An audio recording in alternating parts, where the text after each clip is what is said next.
1절을 보니까 사무엘이 사울 왕을 위해서 슬퍼했다고 했습니다. 이것은 단순히 사울을 위해서 슬픈 감정만을 가지고 있었던 걸까요?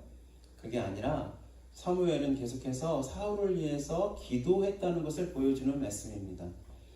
우리가 알다시피 우리의 기도에 대한 하나님의 응답은 세 가지로 요약될 수 있습니다. 뭐죠?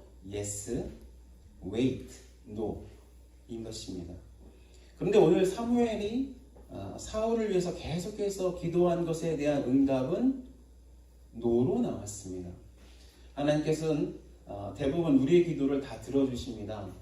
우리가 곰곰하게 생각하면 우리가 기도한 것에 대해서 하나님께서는 대부분 들어주셨습니다. 생각해 보십시오. 여러분의 신앙생활 속에서 우리가 기도했던 것에 대해서 하나님께서 안 들어주신 것이 별로 없으실 거예요. 거의 들어주셨습니다. 그렇기 때문에 우리가 여기까지 온 것입니다.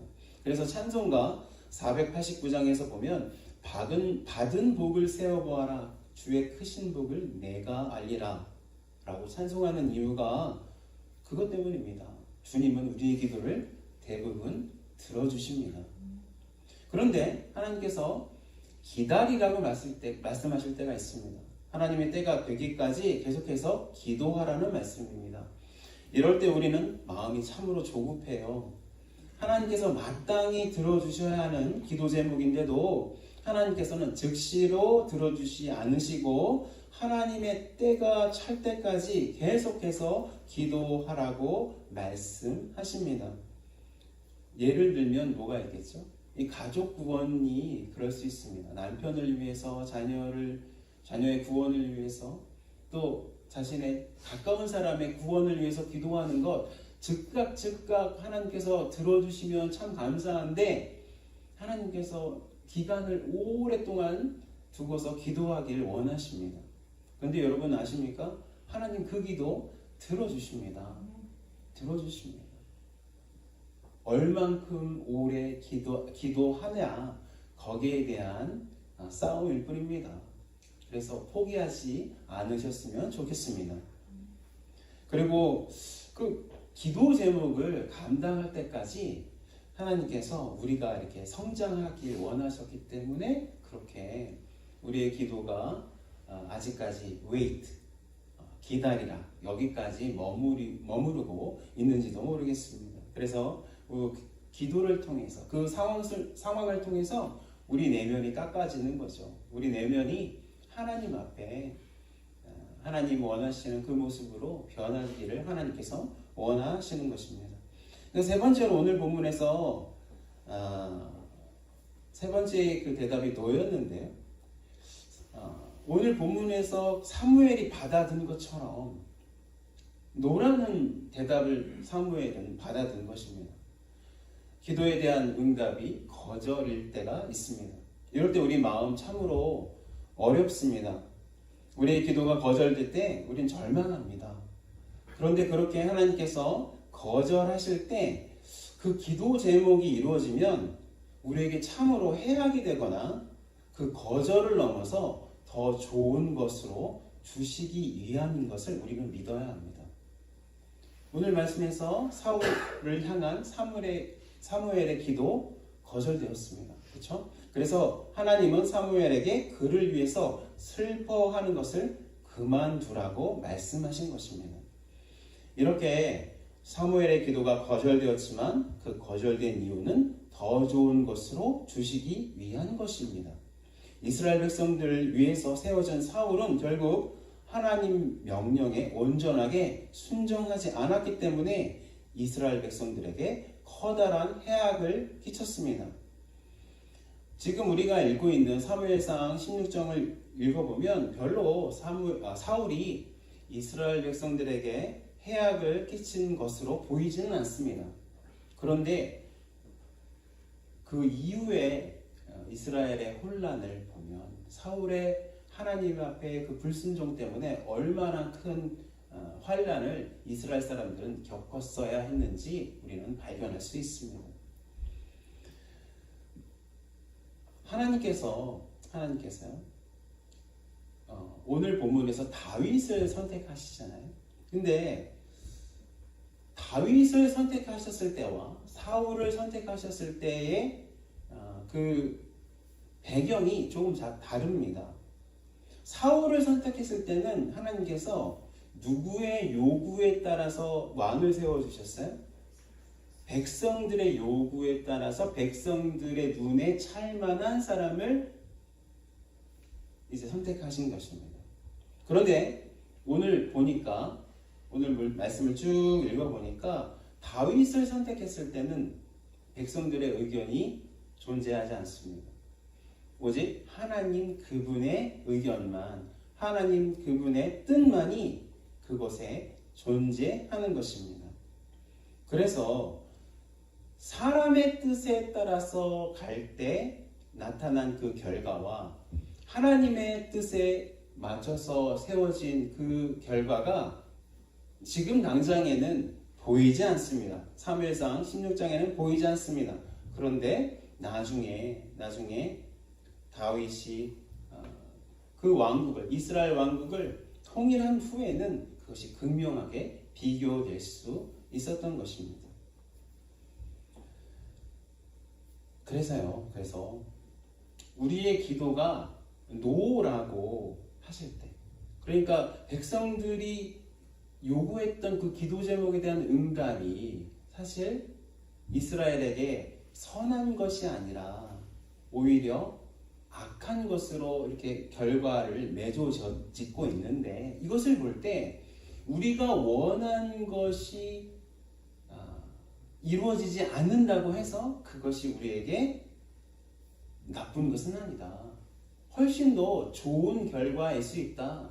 하나님의 대답이 노일 때 우리에게 훨씬 더 큰 은혜가 임할 수 있다는 것, 우리가 믿어야 하는 것입니다.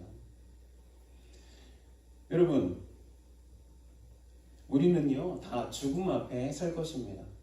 지금 이 나이에 돌아가시나, 아니면 저도 죽으나, 몇십 년을 더 살고 죽으나 우리는 다 죽음 앞에 설 거예요.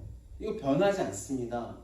다 죽음 앞에 죽음을 직면해야 하는 그런 사람들입니다. 그런 존재입니다. 그때요 우리는요 죽음 앞에서 이렇게 있을 때 하나님 앞에 우리의 생명을 연장해 달라고 기도할 것입니다. 아마 또 우리의 가족들도 우리의 그 생명 연장을 위해서 기도할 것입니다.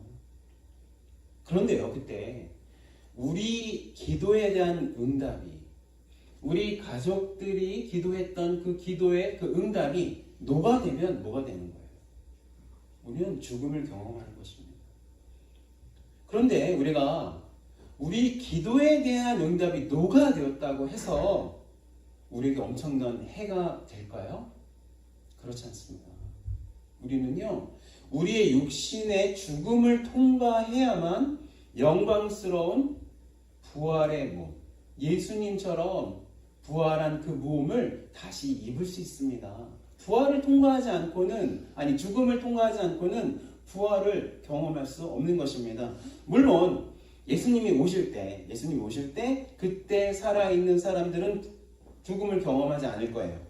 그리고 부활의 몸을 덧입게 될 것입니다. 그러나 여러분, 성경을 잘 읽어보면요, 예수님께서 다시 오실 그때 그 남아있던 그리스도인들은 죽음보다도 더 힘든 엄청난 고난을 통과해야 한다는 것을 우리는 성경을 보면 알 수 있는 것입니다.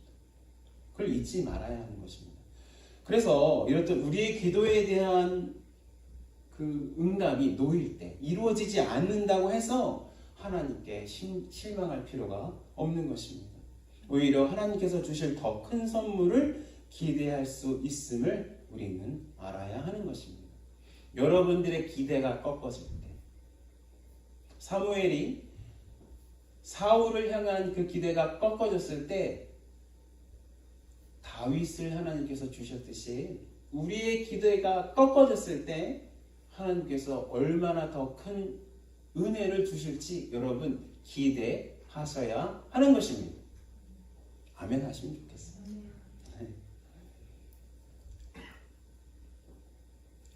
사무엘은 베들레헴에 가서 이새의 아들들에게 기름 붓는 것을 두려워했습니다. 이게 본문을 읽어보면 그렇죠. 왕권을 너무나도 사랑한 사울이 다른 사람에게 기름 부어서 왕으로 세웠다는 소식을 들으면 반드시 그 사람이 자기를 죽일 것을 두려워했습니다. 사무엘은 자신의 두려움을 하나님께 다 아뢰었습니다. 그러자 주님은 사무엘에게 한 가지 지혜를 허락해 주셨습니다.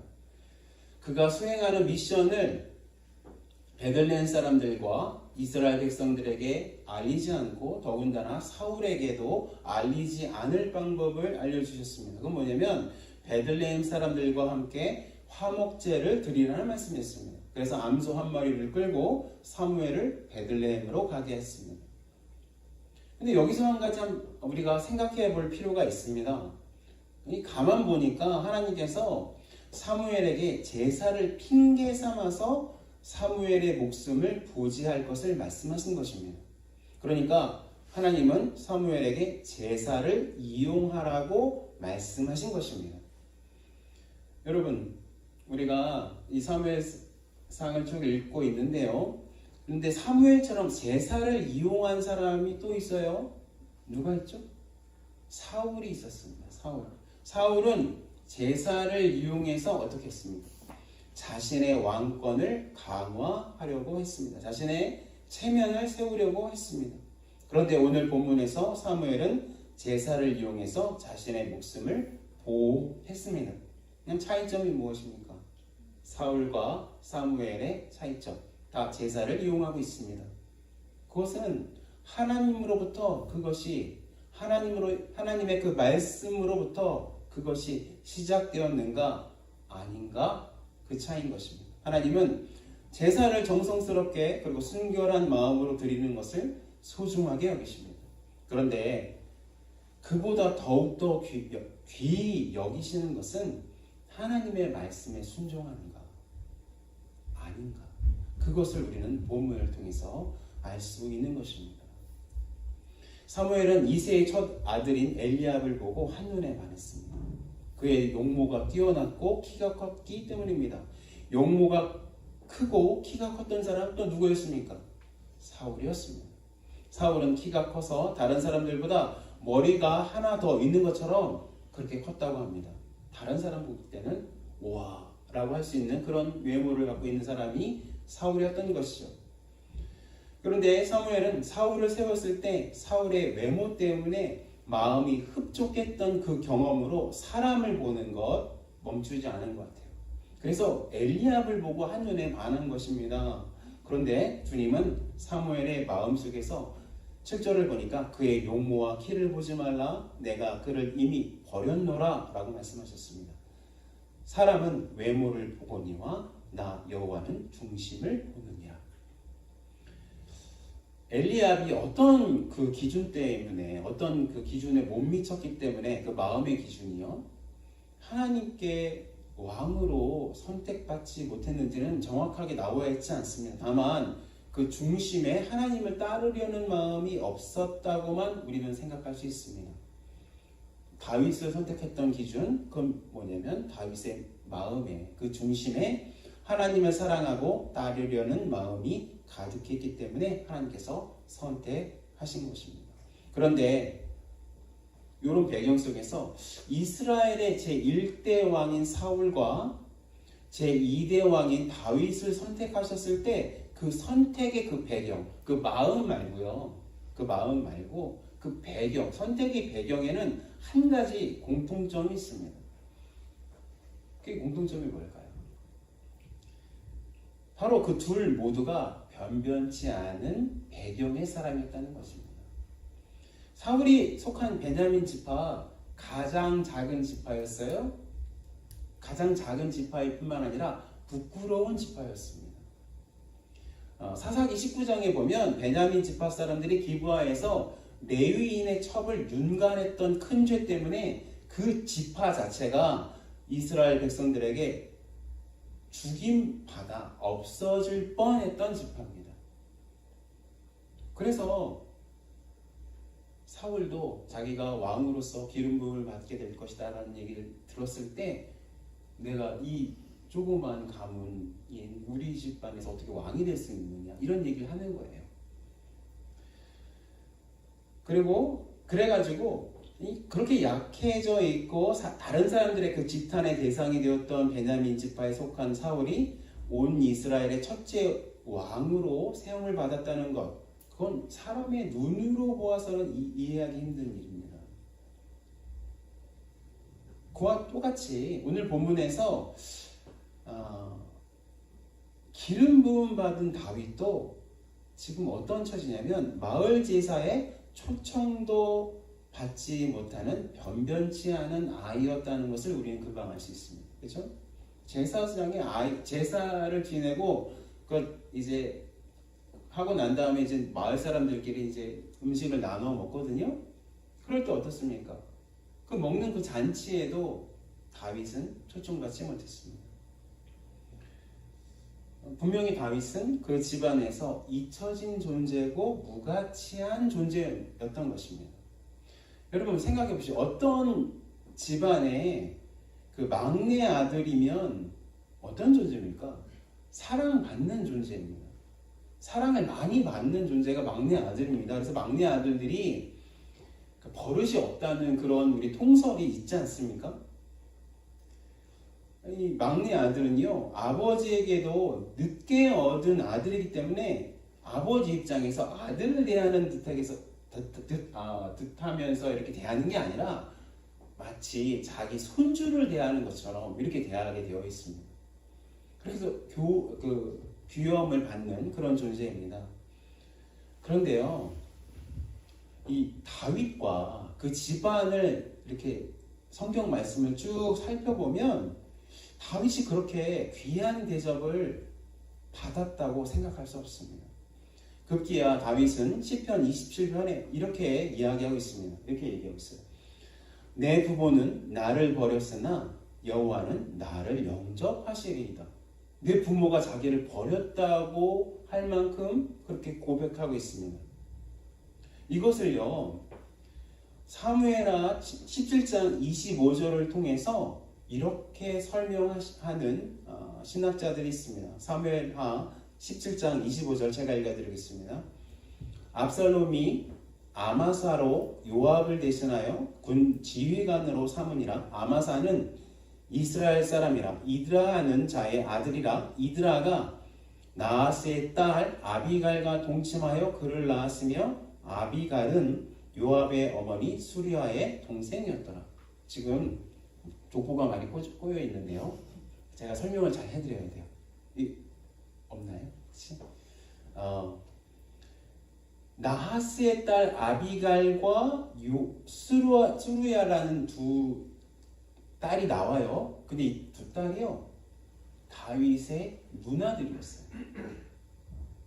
그런데 그 두 딸의 아버지가 이새가 아니에요. 이새가 아니라 나하스라는 사람의 딸이었다고 하는 거예요. 그러니까 사무엘하 17장 25절을 읽어보면 다윗의 누이들인 아비갈과 수루야의 아버지가 이새가 아니고 나하스라는 사람으로 나오고 있는데, 그러니까 다윗의 어머니가 나하스라는 사람과 먼저 결혼한 거예요. 결혼해서 두 딸을 낳고 살다가 나하스라는 사람이 죽었어요. 그런데 이새라는 사람이 있었는데, 그 이새라는 사람이 있었는데, 이새가 먼저 결혼을 해서 아들을 쭉 7을 낳은 거예요. 7을 낳고 그 다음에 다윗의 어머니와 재혼을 해서 다윗을 낳은 거예요. 그래가지고 이제 성경을 쭉 읽어보면 다윗이 자기의 형들과는 그렇게 가깝게 지내지는 않아요. 그런데 다윗의 누이들과는 가깝게 지내요. 그 아비갈과 그 다음에 수르야와 그 가정을 많이 의지하고 있는 모습을 성경을 읽어보면 우리가 발견할 수 있습니다. 그것이 바로 이런 연유 때문이다 라고 말하는 신학자들이 있습니다. 저는 그것을 보고 한편 타당하다 라고 결론 내렸습니다. 이처럼 다윗이 그 집안 속에서 주목을 왜 이렇게 못 받나, 라고 하는 것을 우리가 살펴볼 때 하나님께서는 원래 주목받지 않는 사람을 이렇게 들어 쓰셔서 주목받는 자리로 이렇게 옮겨가기를 아주 즐겨 하신다는 것 우리가 발견할 수 있는 것입니다. 그러니까 뭐냐면 사람의 능력에 따라 하나님께서 들여 쓰임을 받는 것이 아니라 사람은 오직 순종하기만 하면 되고 오직 능력은 하나님께 있다는 것을 우리에게 보여주는 그런 증거의 말씀인 것입니다. 여러분, 그래서 다윗이 기름 부음을 받고 나서 첫 번째 나타난 현상 뭐라고 지금 말씀하고 있어요? 다윗이 여호와의 신에 크게 감동되었다고 하고 있습니다. 여호와의 신, 성령 하나님께 감동되었다는 것입니다. 그건 무엇을 의미합니까? 다윗이 이제 자신의 육신의 힘과 지혜로 살아갈 것이 아니라 오직 하나님의 힘과 능력으로 살아갈 것을 보여주는 말씀인 것입니다.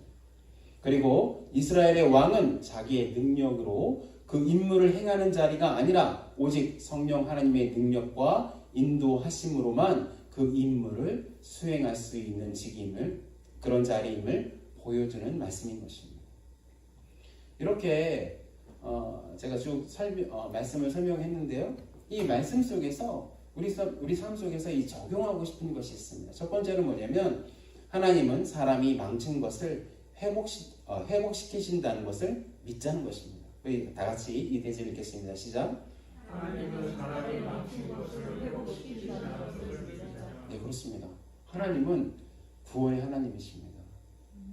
하나님은 사람을 포기하신 적이 없습니다. 아무리 사람이 하나님을 대적하고 있더라도 하나님께서는 당신의 구원의 계획을 반드시 이루신다는 것입니다. 그것을 우리는 믿어야 하는 것입니다.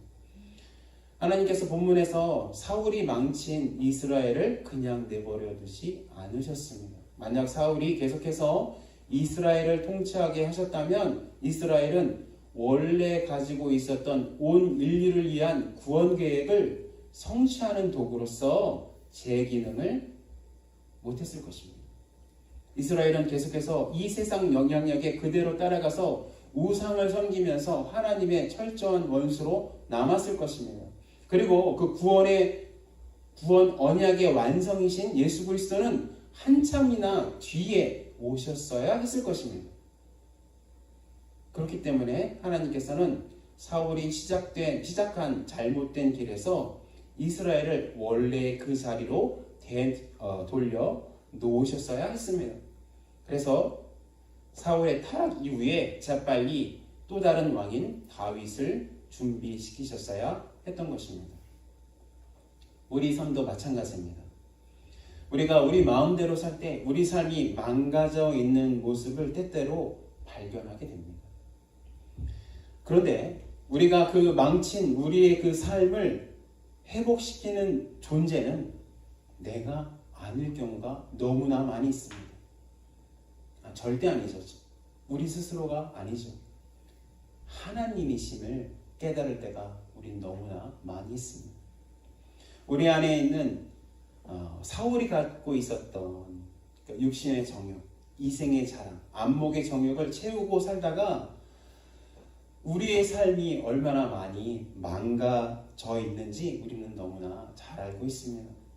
그런데 그렇게 우리가 우리 안에 있는 사울이 망쳐놓은 우리 인생 때문에 사울처럼 망쳐놓은 그 인생 때문에 힘들고 있을 때 하나님은 우리의 삶을 회복시키려고 우리에게 다윗으로 상징되는 예수님을 보내주시는 것입니다. 그리고 우리가 예수님께 우리를 맡길 때, 우리의 삶을 맡길 때 예수님의 영이신 성령 하나님께서 우리에게 은혜를 주셔서 우리의 삶을 회복시켜 주시는 것입니다. 그래서 성령으로 감동된 다윗이 이스라엘을 회복하듯이 우리의 삶도 하나님으로부터 오는 성령 하나님을 통해서 회복되는 것입니다.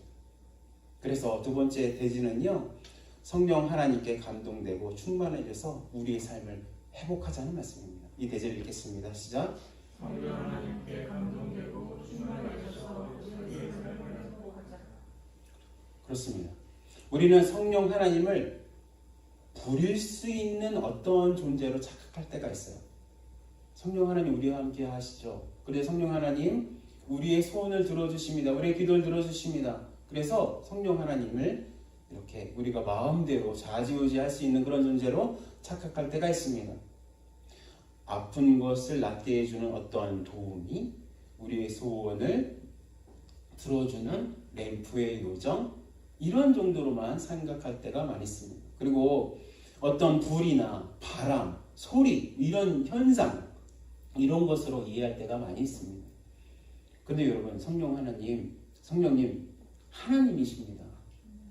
성령 하나님은 하나님이셔서 우리가 순복하고 순종할 뿐이지 그분을 우리가 부린다는 생각을 한다는 것, 정말로 해괴한 생각인 것입니다. 오늘 본문에서 계속해서 사무엘이 여호와 하나님의 말씀을 듣게 해주시는 분 누구십니까? 지금 계속해서 사무엘이 하나님의 말씀을 듣고 있잖아요. 이 사람이 아니다 라는 그 음성을 듣게 해주시는 분 누굽니까? 성령 하나님이십니다. 성령 하나님은요 누구시냐면 아버지 하나님, 성부 하나님 있죠. 아버지 하나님과 성자 하나님, 예수님, 아버지 하나님과 성자 하나님의 영이십니다. 영이시기 때문에 아버지 하나님과 성자 하나님과의 모든 의사소통을 성령 하나님을 통해서 하게 하시는 분이십니다. 우리가 은혜 받잖아요. 누구를 통해서 은혜 받는 거예요? 성령 하나님을 통해서 은혜 받는 것입니다. 그러니까 사무엘도 성령 하나님의 충만한 가운데 있기 때문에 하나님의 말씀을 그의 영 안에서 들을 수 있었던 것입니다. 다윗도 지금 어떻게 되고 있어요? 기름 부음을 받은 다음에 성령 하나님의 그 역사 때문에 하나님과 교제할 수 있게 되는 것입니다. 이게 다윗에게 허락된 정말로 큰 은혜인 것입니다. 이제부터 다윗이 하나님의 은혜가 무엇인지 깨닫기 시작했습니다. 자기가 드리는 찬양의 의미가 무엇인지 깨닫기 시작했어요. 자신이 드리는 제사의 의미가 무엇인지 깨닫기 시작했습니다. 자신의 구원이 어떻게 이루어질지도 깨닫기 시작했습니다. 누구를 통해서요? 성령 하나님을 통해서입니다. 다윗은 성령 하나님 안에서 자기 구원의 계획과 이스라엘의 구원의 계획과 온 인류 구원의 계획을 깨닫기 시작한 것입니다. 그 증거들이 어디 있습니까? 그가 지은 시편들에 남겨져 있는 것입니다. 시편의 찬양 속에서 얼마나 다윗이 하나님의 그 성령 하나님 안에서 자신의 구원의 계획, 이스라엘의 구원의 계획, 그리고 온 인류의 그 구원의 계획을 다 계시로 받은 것입니다. 그것을 다 써놓은 것이 바로 다윗의 시편들인 것입니다. 몇 편 우리가 함께 읽겠습니다. 시편 110편 1절부터 2절입니다. 여러분 우리 함께 읽겠습니다. 시작. 여호와께서 내 죄를 말씀하시기를 내가 내 원수들로 내 발판이 되기까지는 너는 내 오른쪽에 앉아있으라 하셨도다. 여호와께서 시온에서부터 주의 권능의 귀를 내보시니 주는 원수들 중에서 다스리소서.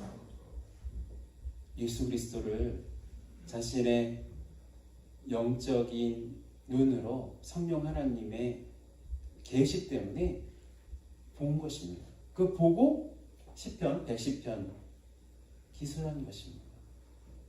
또요.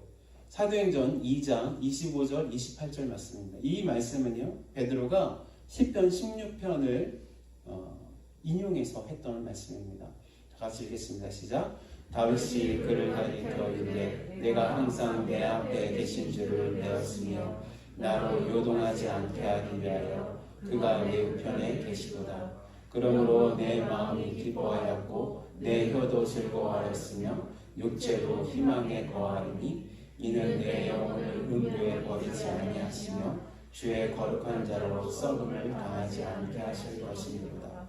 주께서 생명의 길을 내게 보이셨으니 주 앞에서 내게 기쁨이 충만하게 하시리로다 하였으므로. 이 말씀 오순절날 성령 하나님의 놀라운 충만함을 경험하고 난 후에 베드로가 그 앞에서 수많은 사람들 앞에서 설교했던 내용입니다. 어떠한 내용입니까? 예수 그리스도께서 부활하실 것을 이미 시편 16편에서 다윗이 성령 하나님 안에서 보고 기술했다. 그것을 증명하는 말씀입니다. 다윗이 성령 하나님 안에서 미리 주님의 부활을 경험한 것입니다. 시편 22편 27절 29절 말씀입니다. 다 같이 읽겠습니다. 시작. 땅의 모든 끝이 여호와를 기억하고 돌아오며 모든 나라의 모든 족속이 주의 앞에 예배하리니 나라는 여호와의 것이요 여호와는 모든 나라의 주제이심이로다. 세상의 모든 풍성한 자가 먹고 경배할 것이요 진토 속에 내려가는 자 곧 자기 영혼을 살리지 못할 자도 다 그 앞에 절하리로다. 지금 계시록 7장에서 아무라도 셀 수 없는 큰 무리가 손에 종려 흰옷을 입고 손에 종려 가지를 들고 보호자 앞과 그 어린 양 앞에 서서 그 하나님 앞에 예배 드리는 그 모습을 그 일이 일어나지도 않은 그 몇천 년 전에 다윗이 성령 안에서 본 것입니다. 온 인류의 구원이 어떻게 이루어질지 다윗은 성령 하나님의 그 계시 때문에 다 알았던 것입니다. 그걸 증거하는 말씀이 바로 시편의 말씀인 것입니다.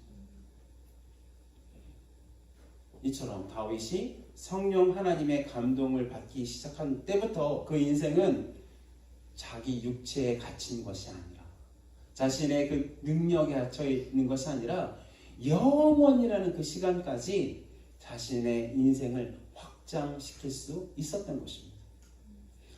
자기의 인생이 이번 끝이 아니라 영원이라는 생각 때문에 이스라엘의 그 어떤 왕보다 하나님의 마음에 합한 사람이라고 칭함을 하나님께 받을 수 있었던 것입니다.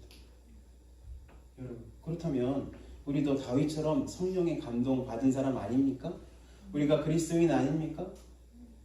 우리가 다윗과 다른 점 있습니까? 없습니다. 우리도 성령 하나님께서 주시는 은혜로 말미암아 예수님을 믿게 되었고 성부 하나님을 아버지라고 부르기 시작했습니다. 그렇다면 우리에게 다윗이 받은 성령 하나님이 동일하게 임재해 계시는 것입니다.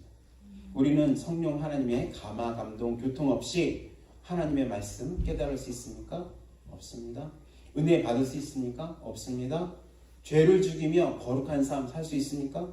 없습니다. 전도할 수 있습니까? 없습니다. 부활할 수 있습니까? 선한 부활로 나올 수 있습니까? 없습니다. 오로지 누구의 도움으로? 성령 하나님의 도움. 그래서 우리가 강조해야 하는 것이 바로 성령의 충만함을 받는 것입니다. 성령의 충만함을 기대하는 것입니다. 여러분, 우리가 살 때요, 우리 건강에 나쁜 적신호가 탁 펴졌을 때 마음이 쿵 하고 내려앉습니다. 그걸 뛰어넘을 수 있는 유일한 길은 영원이라는 시간을 성령 하나님의 도움으로 바라보는 것, 그것밖에 없습니다. 제가 그것을 잘한다고 여러분들에게 말씀드리는 거 아니에요. 저는 뭐 다 그것을 다 뛰어넘었다고 여러분들에게 말씀드리는 거 아닙니다. 두렵습니다. 힘듭니다. 그런 얘기 들을 때 마음이 어려워요. 그런데 그럴 때 저의 마음을 일으킬 수 있는 유일한 근거, 성령 하나님께서 주시는 은혜밖에 없는 것입니다. 결론 내겠습니다. 우리는 우리가 원하는 구원의 방법이 있습니다. 본문에서 사무엘에게서 사울이 자신이 생각하는 구원의 방법이었습니다. 사무엘은 그렇게 생각했어요. 그런데 그 구원의 방법이 거절당했을 때 우리는 당황하기 시작합니다. 그런데 하나님께서는 우리가 생각하는 그 구원의 방법보다 훨씬 더 좋은 곳으로 주시는 하나님이십니다. 우리가 살면서 여러 가지 우리의 기도대로 되어지지 않는 상황을 만나게 될 때 낙심합니다. 슬픕니다. 그런데 그 낙심과 슬픔을 멈추고 하나님께서 주시는 또 다른 구원인 또 다른 다윗을 기대했으면 좋겠습니다. 우리의 삶을 망치는 주체 우리 자신입니다. 우리 스스로가 잘났다고 자기 마음대로 살 때 우리의 삶은 그냥 자연스럽게 망가지게 되어 있습니다. 그런 망가진 우리의 삶 고치는 분 하나님이십니다. 예수 그리스도를 통해서 고치십니다. 예수 그리스도의 영이신 성령님 통해서 우리 삶이 고쳐지는 것입니다. 여러분, 우리가 처음 만들어졌을 때 하나님께서 우리 코에 생기를 불어넣어 주셨어요. 이제 원어를 보니까 이 생기가 성령 하나님을 뜻하는 푸뉴머와 같은 어원인 거예요. 성령 하나님이 우리 가운데 들어오셔서 우리가 생명이 되었습니다. 생명이 되었습니다. 그렇다면 우리의 삶이 위기에 빠져 있을 때 우리의 삶을 다시 한번 살게 하시는 분 누구십니까? 성령 하나님이십니다. 성령 하나님께 간구할 필요가 있는 것입니다. 성령의 충만함을 구할 필요가 있는 것입니다. 그래서 성령 충만함 늘 원하셔야 하는 것입니다. 내가 원하는 어떤 기도 제목보다도 성령 충만함을 위해서 먼저 기도하셔야 됩니다.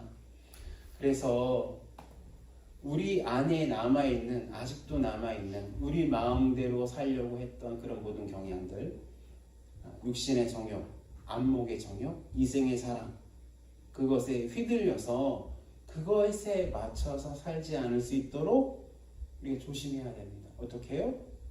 성령 충만함을 통해서요. 그래서 늘 성령 하나님의 충만함을 원하는 우리가 되었으면 좋겠습니다. 우리 자식들이 되었으면 좋겠습니다. 그런 복이, 그런 은혜가 우리 둘러싼 하나님 침례교회와 교인들 되시길 예수님의 이름으로 축원합니다. 아멘.